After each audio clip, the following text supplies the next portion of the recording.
Hi guys, welcome to another edition of Technique Talk Tuesday.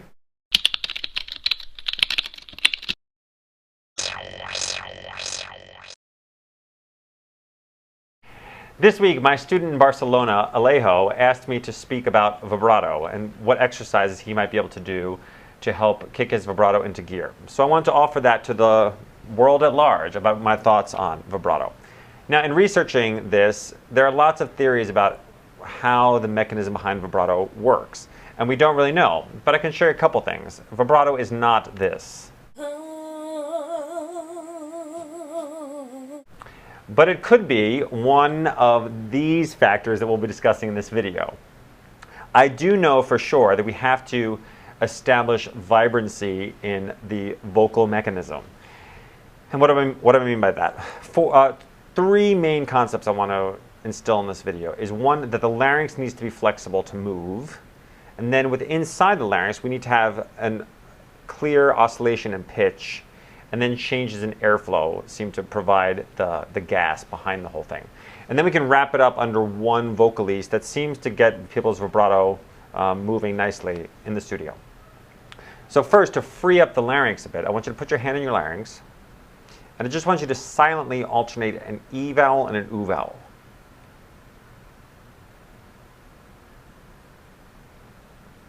Now try and do that without moving your lips.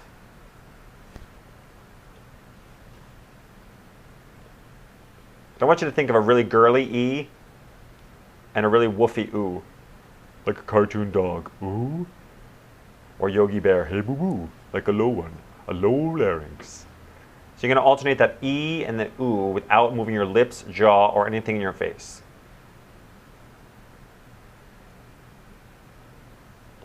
I've gotten used to making crazy Botox face on camera, but it's a little weird, right? Try it. And the jury behind the camera agrees with me too. So once you get your larynx moving, then we can go inside and move some other parts. After I've established freedom at the level of the larynx, we want to go inside and work on just minor pitch changes, working with half steps in increasing speeds. So let's start on middle C. And I want you to think of this exercise like the theme from Jaws.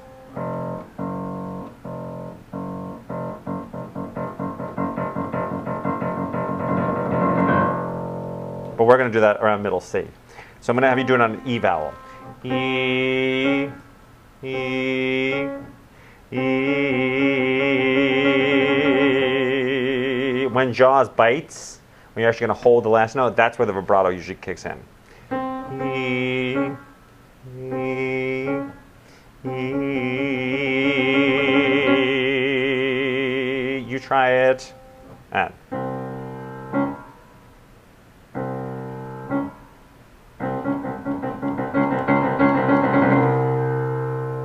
Yes. Finally, we want to provide the gas behind this whole system, and that's working at the level of the breath. There's two things you can do. Get some bouncing going at the level of your epigastrium, and we'll talk about that, and then finding a giddy laugh inside the sound.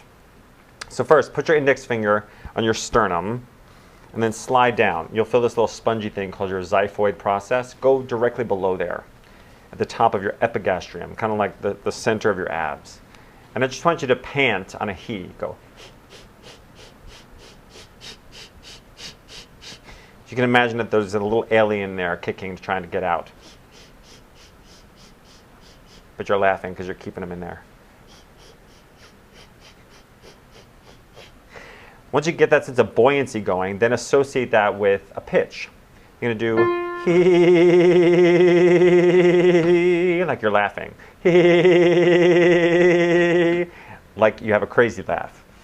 Hee, or you're a mouse with a machine gun. Try it. Sounds fantastic. Good for you.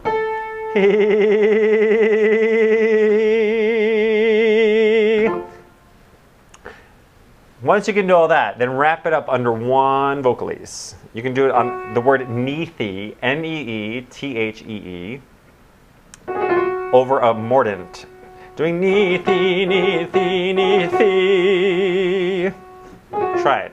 Ni-thi, ni-thi, ni-thi. Well, let me do a little, yeah, we'll do something scary underneath there. Ni-thi, ni-thi, ni-thi.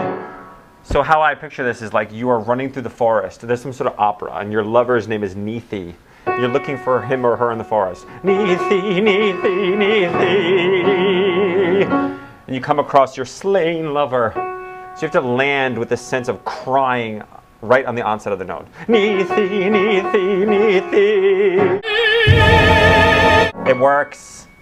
I promise. Try it. Crying is really huge with vibrato. You have to kind of have this sense of panting and crying to really kind of kick it into gear, particularly with operatic style singing. You don't need as much crying in other styles, but that sense of sudden onset of crying really kicks the vibrato into gear, and it spins it up. Then you can play around with different rates and applying different styles separately.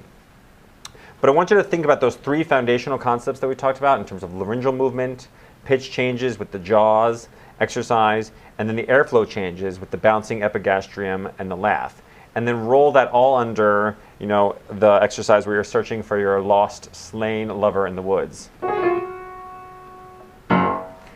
Good luck with this one, guys. These are some crazy fun ones, and they require a little bit of silliness on your part. So I hope you can go along for the ride with this. If you enjoyed this video, I encourage you to share it with your friends around the world. And I'm also interested in your comments about what works for you as a teacher, what's working for your students, and also if you're a singer yourself, how you learned to foster a nice healthy vibrato in the sound. And as Aleo offered this week from Barcelona, I encourage you guys to let me know what you want me to talk about. I'm here to talk for you guys, not just to hear myself speak. And so send me your thoughts on what you'd like me to talk about in subsequent videos, and I look forward to seeing you next Tuesday.